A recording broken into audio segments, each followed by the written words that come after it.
What's going on, guys? Welcome back to my channel. Today I'm talking about the best and worst movies that I saw last month in November. Beginning with the best, for me it was absolutely without a doubt Frankenstein on Netflix. I had to stream the film. It did not come to my local AMC theater, and I was so looking forward to watching this film because the classic tale of Frankenstein is one of my favorites. And I know that Guillermo del Toro, who directed this movie, this was a passion project. He has always wanted to create his own version of the classic story, and he knocked it out of the park. Everything about this film is so incredible and amazing, from the cinematography to the costume design, the production design, the makeup and the hairstyling, the acting. In particular, Jacob Elordi, who plays the monster, is absolutely unbelievable. After seeing Frankenstein, I am thoroughly convinced that it should be nominated for Best Picture. It is fantastic. I know it's going to be nominated for a slew of technical awards, but if it can show up in the top 8 categories somewhere, that would be amazing. I am rooting for Jacob Elordi to receive a Best Supporting Actor nomination because he truly does deserve it. Guillermo del Toro did it again. He delivered another masterpiece. Now, even though I am raving about Frankenstein, and I did give the film 5 stars on Letterboxd, there is one element about the film that I do feel just did not quite fit in, and that is the casting of Mia Goth as Elizabeth. And that's very unfortunate for me to say because I love Mia Goth. I love the entire X trilogy and other films that she has done. And so for her to be the real only negative for me in the movie is disappointing. I just feel that she was miscast. There was nothing that she really did in the film that I did not enjoy. I just feel like if the part went to a different actress, it would have elevated the movie even more. But other than that, that is a small negative compared to the rest of that amazing film. If you have not yet seen Frankenstein, please stream it on Netflix. It is so worth your time, trust me. The next film I absolutely loved was Wicked for Good. The first time that I saw the very first Wicked movie, I had like lukewarm feelings. That was because my seating was not ideal. I went back a second time to the theater. I got the back row right in the middle, and it just completely changed my experience. So ever since that second showing of Wicked, I have been a fan. So I was really looking forward to the second half of the story. Now, I have seen the Broadway musical. It was many years ago, but I have seen it. So I was slightly familiar. My memory was a little fuzzy. I didn't remember all the details, but I had some idea of what was coming in the back half of these two stories. And I know that Wicked for Good has been receiving a lot of mixed reviews. And I really do feel like that is because many people are not familiar with the Broadway musical. This is what happens on stage. And just by chance, the first half of the musical is the stronger part of the story because those songs, all of those amazing songs, are front loaded before the intermission. And then when we get to the second half, if you're watching the musical, they do have great songs, but they're not as iconic as Defying Gravity and also Popular and every other song that's done in the first half of these two movies. And so I feel like Wicked for Good is receiving a lot of negative attention, even though it's not really deserved, because John Chu, who directed both movies, is going by the source material. He may have changed a few things here and there and added and subtracted, I don't know. But as far as like the core base of the story, He's following what we were given to work with. You know what I'm saying? So it's kind of unfair that the film is being judged that way, because that's what it is. That is what it is. And you can't change it too dramatically, because if you do, then other people are going to complain. The true Broadway musical loyalists are going to complain about it if you change it too much. And also, a lot of people are complaining about the change of tone, because the first film is just so bright and fun, and Ariana Grande as Glinda is just bouncing around and dancing, and she's, you know, popping all over the place, and she gives such an amazing performance, and people are wondering why the second half is not like that, because we're getting serious now. We're getting serious. This is what you should have been prepared for when Defying Gravity was happening at the end of part one. That is the segue to what is going to happen in the second half of the film. The entire musical and the entire two films that we have cannot be the same tone from beginning to end. That's just not going to happen, because then your characters are not going to have an arc, and it's just going to play out on the same level. So overall, I feel like Wicked for Good is just receiving a lot of harsh criticism for no reason, because I think people just aren't understanding. They don't have the knowledge of the musical. I personally really enjoyed it. I enjoyed Wicked for Good a lot, very, very much. I think I gave it a 4-star. And the reason why I give it a 4 and not like a 4.5 is because, like I mentioned, the second half of the movie does not have those strong songs. I feel like if the second half of the film had the songs as popular as the first half of the movie, we would be talking a little bit differently. But that is just how everything rolled out as far as the musical goes, and it's just not as strong. So that is very unfortunate, but I really enjoyed the film. I think Ariana Grande was so good in this movie, and I am rooting for her to win Best Supporting Actress at the Oscars this year. Hopefully she does get nominated again, fingers crossed. And I really hope that she wins, because her change, her arc from the first film to the second film, she has her arc again in the second movie. I think she's phenomenal. Absolutely phenomenal. I mean, Cynthia Erivo, I'm not trying to take anything away from her, because she's also incredible and amazing, but I don't think she's going to win. There's just too much competition in the Best Actress category, where I think Ariana Grande really does have a chance of winning. So if she can win, it really would be for both movies. And I think she has a strong chance of that happening. So I enjoyed it. I enjoyed it. And also I know I'm going on with Wicked for Good, but I feel like I just have to for some reason. Again, people were complaining about the Wizard of Oz elements being thrown in there. That is what happens in the musical. That's exactly what happens in the musical. And I thought that John Chu did a great job of interweaving that storyline with what's happening with Wicked simultaneously.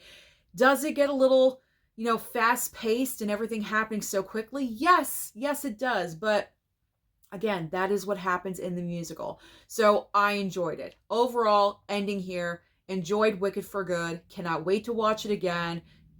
Physical media, yes, all the way around. Need it, love it, need it.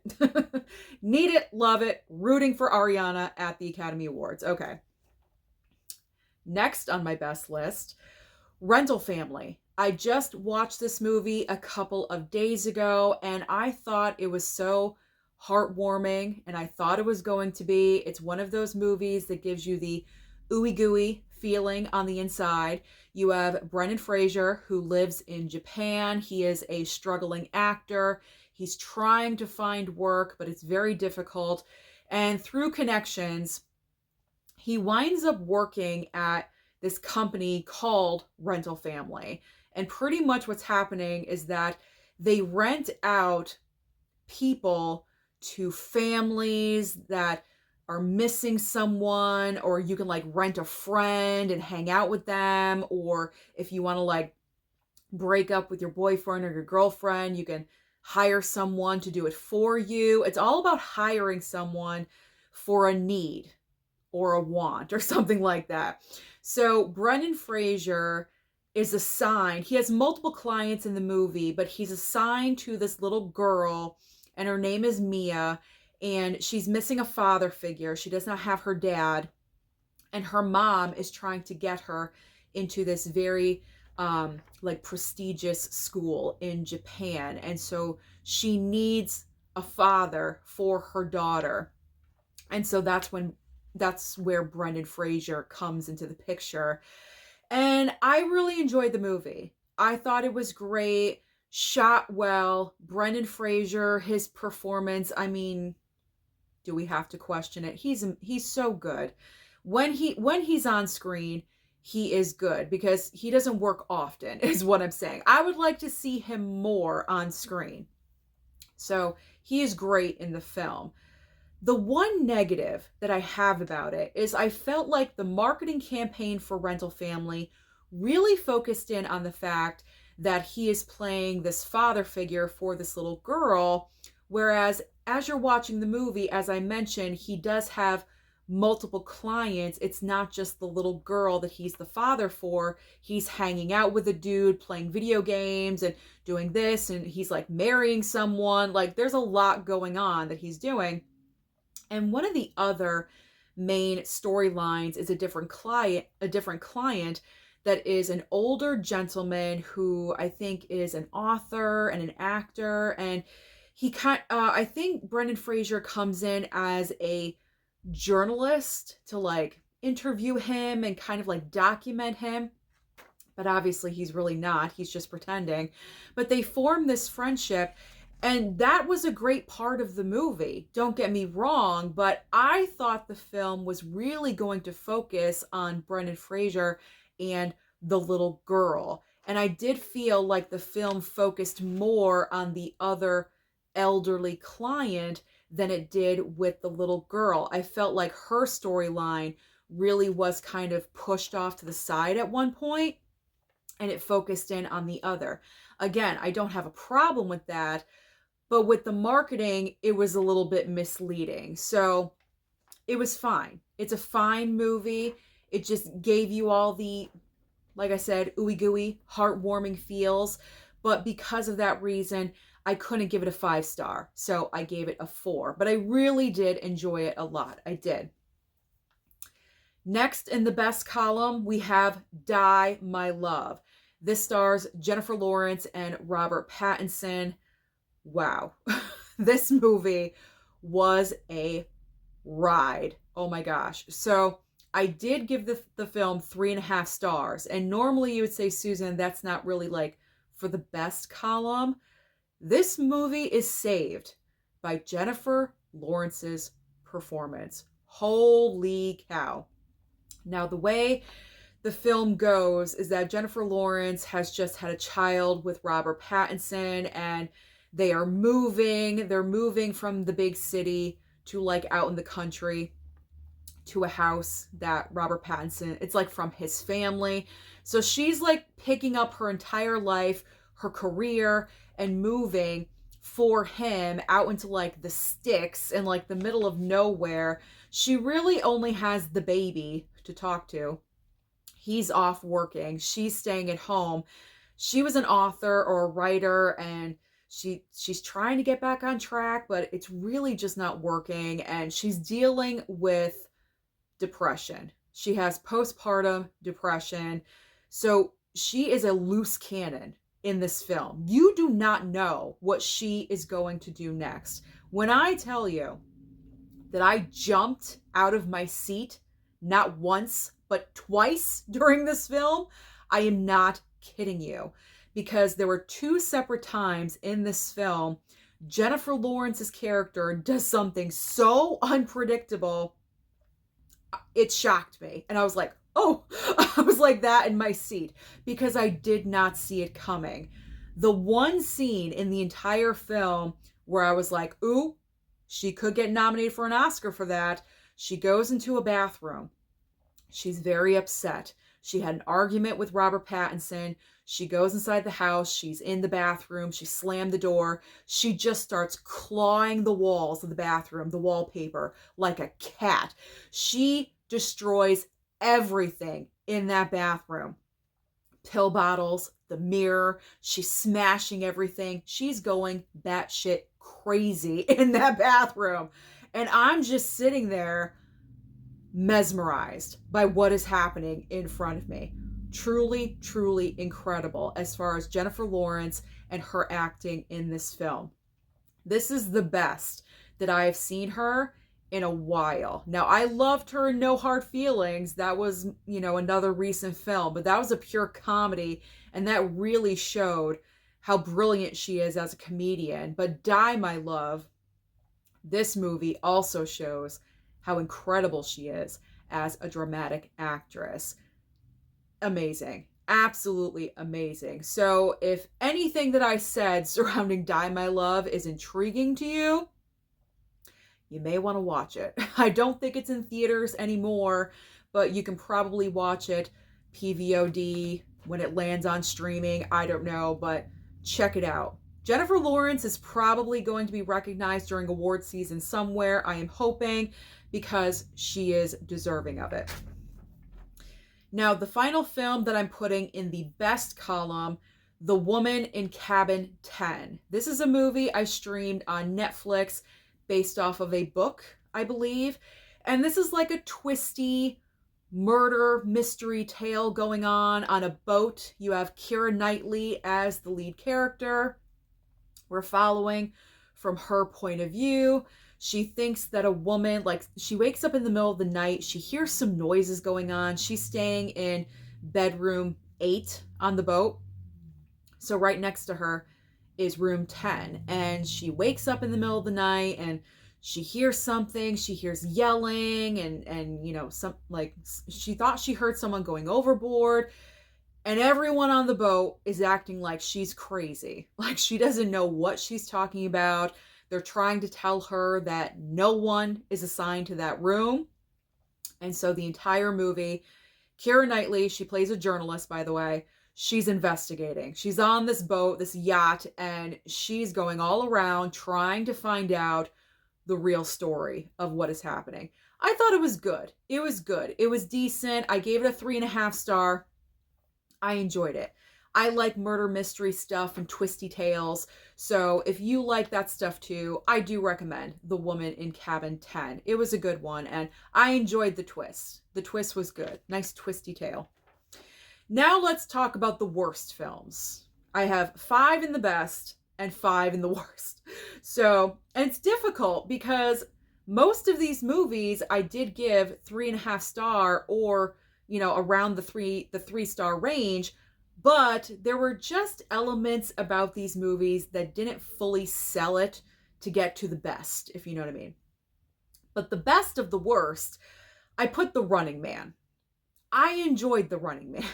I don't know what's going on with this film. Honestly, I think because Predator Badlands came out, the week before the release of The Running Man, both of these movies, very similar audience to each other, and I think that's what happened. I feel like if Running Man came out at a different point in the year, it maybe would have been a little bit more successful.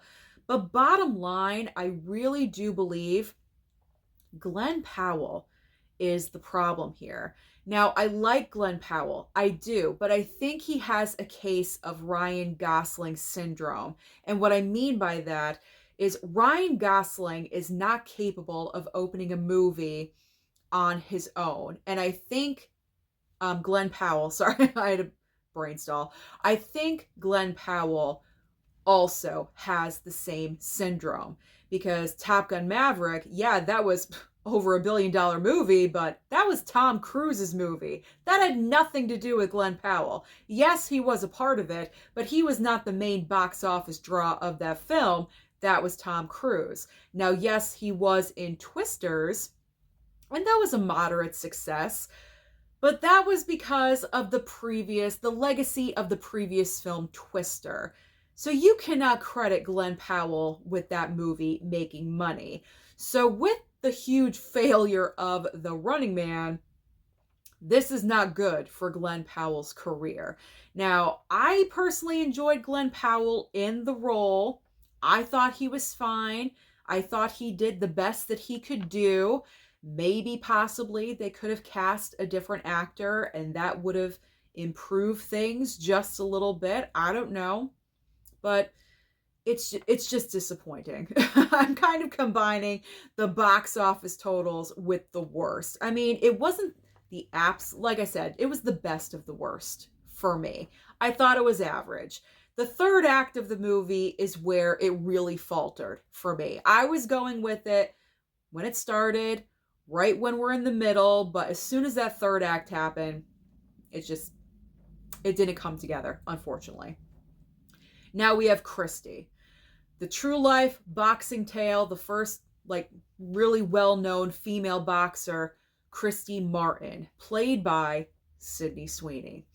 Now I went to go and see this because I was curious about Sydney Sweeney's performance. As we know, Sydney Sweeney hasn't really had the best luck at the box office lately. Anyone But You, coincidentally with Glenn Powell, but I mean, that was like lightning in a bottle. Okay, like that movie made a ton of money, but also that was with Sydney Sweeney. So that is the main reason why that movie was so successful. But that was pretty much her last real success. Like that was a blockbuster at the box office. That was absolutely huge. And so she's having a little bit of trouble lately. I was curious. There was some kind of like award season conversation possibly surrounding her performance. So that was my main drive of wanting to go and check out the film. And I thought it was average. It was just okay. No doubt, the highlight of the movie is Sydney Sweeney's performance. I really enjoyed her in this role, but there was just something about the way the story was told, the way the movie was crafted. I just did not really enjoy it all that much. I felt like it was just a bunch of random scenes. It wasn't woven together, like flowing naturally from scene to scene to scene. I don't know. It was just weird. And then the way they introduced the character who plays her trainer that turns into her husband, like it was kind of clunky. Like, I don't know. There was just moments in the movie that just didn't really work for me. And then I got more into it towards the end because something happens in the film that is absolutely horrific that happens to Christy Martin. And so once that occurs, I'm like, okay, now I'm more invested. Like this is starting to improve just a little bit. And then by the time I knew I was enjoying it, it was over. So for the majority of the film, it was like, okay, being saved by Sydney Sweeney's performance, and then I didn't really enjoy it until like the very end. So it was very like uneven. I don't know. That's the best way I can describe it. Now, right in the middle, I have Now You See Me, Now You Don't. This one is kind of difficult only because I didn't hate it. I didn't absolutely hate it.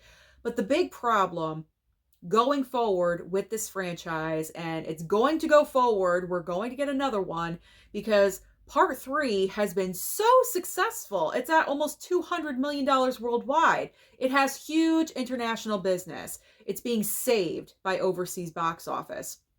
So moving forward, it's just going to have Fast and Furious syndrome. It's going to get more outrageous, more fast, and more furious. It is just going to become a huge, nonsensical movie about magicians. I mean, it's already at that point. There's too many characters. You have the original magicians, you have the new generation of the 3 newbies that come in. I loved Rosamund Pike as the villain. She was one of the favorite parts for me of the entire film. I love that she can play a juicy villain. We've seen Gone Girl. Okay, we know she's more than capable of doing that. I wanted her to go further. I wanted more from her villain because we know she's capable of doing that. But I felt like a lot of everything going on in the film was just too unbelievable. I mean, things happening at the very beginning, at the start with like movie number one, obviously unbelievable circumstances. But I felt with part three, this was just getting too over the top and too ridiculous. And that is exactly what's happening, happened with the Fast and Furious franchise. And I feel like Now You See Me, Now You Don't is turning into that. So who knows what's going to happen. So the over the topness was just a little too much for me. So I put it into the worst for February, for November. February is not here yet. Okay. Predator Badlands. Okay. I did not do a single review for Predator Badlands. However, I do have thoughts about this movie that I need to share with you. All I can say is try not to be too harsh with me because this movie is very divisive. There's one half that really enjoyed this film. It's definitely a step up from previous Predator films. I get that. I understand it. You really enjoyed it. That is fine. I am not one of those people. I didn't hate it, okay? I didn't hate the movie. However, at the end of the day, this was a coming-of-age story about a predator. This Predator film has been Disneyfied, and we all know what that means because the Predator franchise is now owned by Disney, and so now we have to kind of tiptoe and sprinkle our little Disney magic onto it and go like this and we change everything. Predator is supposed to be, and I know there's all different kinds of predators, okay? There's not just one. There's a lot. But the essence of Predator is supposed to be, and I'm new to the Predator franchise, don't get me wrong, but if you're going back to the original film with Arnold Schwarzenegger, the Predator is supposed to be a vicious, hanging upside down, tearing the skin off of people, vicious. Okay. At one point in Predator Badlands, I honestly thought that the Predator was going to kiss Elle Fanning. Okay, it was getting to that point. It was getting ridiculous. And then don't even get me started about adding in the little like creature to, put in some humor and some kind of comedic element. As I'm sitting there in Dolby, by the way, I was enjoying myself, but as I'm sitting there in Dolby and I'm watching this catastrophe in front of me, I'm thinking, what the heck are they doing? Predator is not like comedic. Predator is not holding hands, and I just don't know. Like I said, this was a coming of age story of a predator. If you enjoyed it, that's great. That is fine. And we can have differences of opinion. That is perfectly okay. For me, I'm worried about the future of the Predator franchise because if this is a one-off story, I hope it is. If this is a one-off, one and done, the next Predator movie that comes along, hopefully we get a different, more vicious kind of Predator circling back around again. I mean, I do not want this Predator coming back for another movie. I feel like if they do that, we're not headed in the right direction with Predator. That's all I'm saying. Like, Predator is supposed to be no conscience, killer, vicious, evil, slaughter. Like, that's all they want to do. They want to kill humans, and that's it. And here you have Predator actually like having feelings and saving. Like, it goes against everything that we have known about Predator for all these years, decades. So for me, it didn't work. I did give it a 3, though. I will be honest. I gave it a 3 because, like I said, I didn't hate the film, but it just doesn't work. It does not. This is not the Predator that we know. This is not the Predator that is supposed to exist. So let's see what happens, because this is the most that Predator has made in I think this is the most ever in the franchise. And so because of that, another one is going to come along. Hopefully it's better. That's all I'm saying. I know that doesn't make sense, that I had the complaints, but I gave it a 3, but there were elements that I did enjoy, so I just ended up at a solid 3-star. Now let's talk about the film that I really did not like. The Hand That Rocks the Cradle on Hulu. I streamed this because I had a morbid curiosity, because I am a huge fan of that original film with Rebecca De Mornay. And let me tell you something. This remake does not hold a candle. It does not hold anything up to that original film. If they titled the movie something else completely, that's fine. But do not try to be a remake if you cannot even come close to that original film. If the remake of Hand That Rocks the Cradle was called Sweet Revenge, oh my God, like, you set my family on fire, okay, like, that's fine. That's a different title. It's not connected to Hand That Rocks the Cradle. That is fine with me.